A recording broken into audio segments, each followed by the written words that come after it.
Баршаңызға сәлем. Бүгінгі тақырып түстер жайында. Сарғыш карандаш қайдасың? Мындамын осында, мен осында. Күлгін қалам қайдасың? Осында, мен мында, осындамын. Қоңыр қалам қайдасың? Мындамын, мен осында.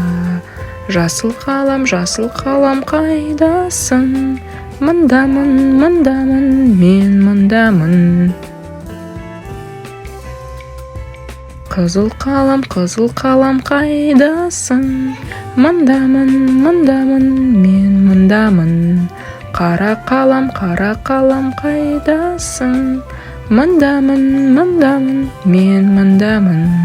Сары қалам қайдасың?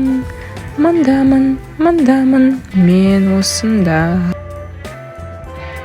Сарғыш, оранж, қоңыр, браун, жасыл, green, қызыл, red, күлгін, violet, қара, black, сары, yellow.